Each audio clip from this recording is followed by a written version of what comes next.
कवि सम्मेलन देख देख के घर की शीला देवी को शेरो शायरी का बुखार चढ़ गया था।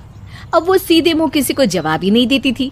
उनके पति और उनका बेटा तो काम करने घर से बाहर चले जाते थे और उनकी शायरी झेलनी पड़ती थी बहू रेणु को।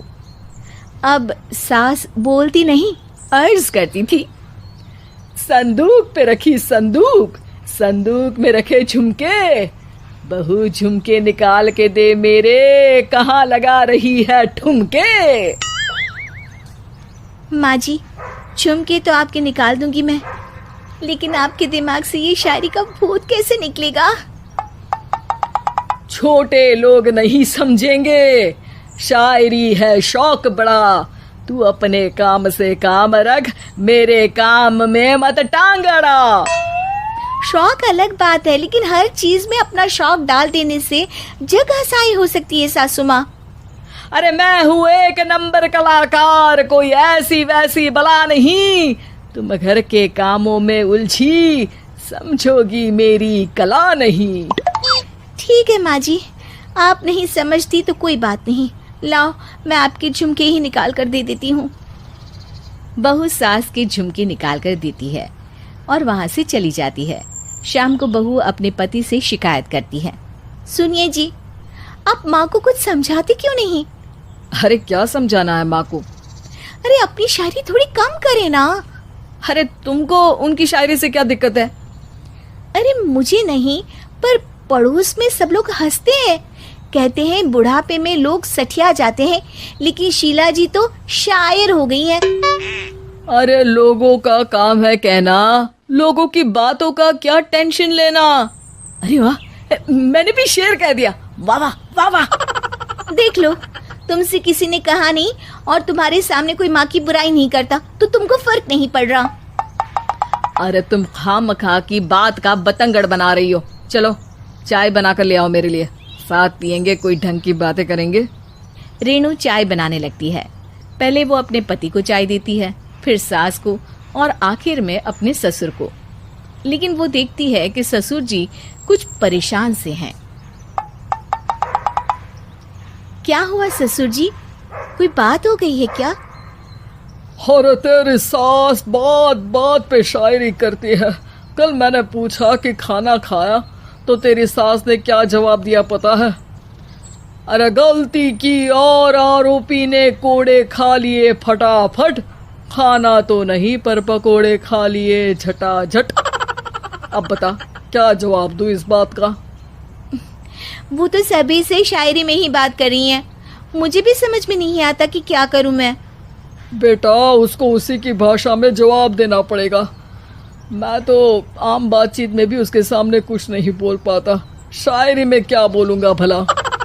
ससुर ने जैसे ही कहा कि उसको उसी की भाषा में जवाब देना पड़ेगा, बहू को ये बात जच गई।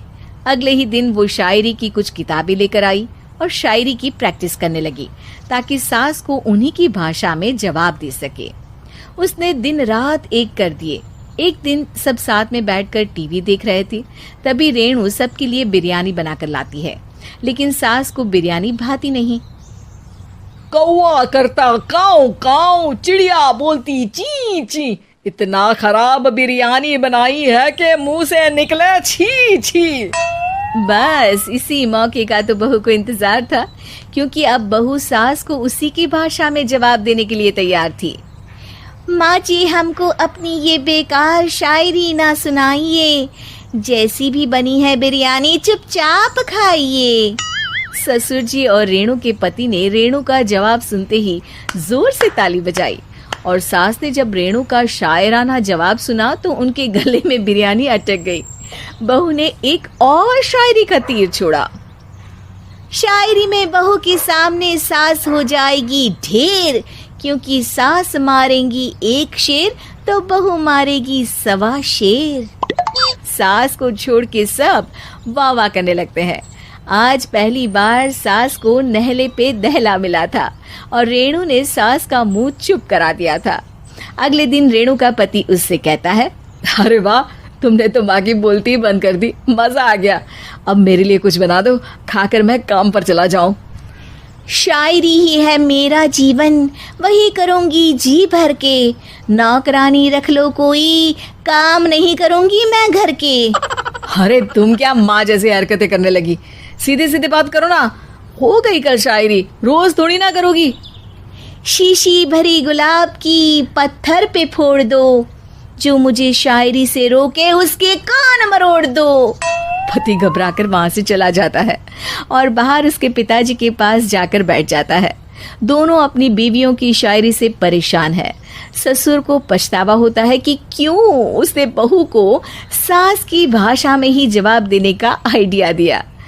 अब तो घर में दो दो शायर हैं। दोनों एक साथ दुखी स्वर में कहते हैं, हम दोनों की ही बीवियां जब से शायर हो गई है, क्या बताएं, जिंदगी एक फटा हुआ टायर हो गई है।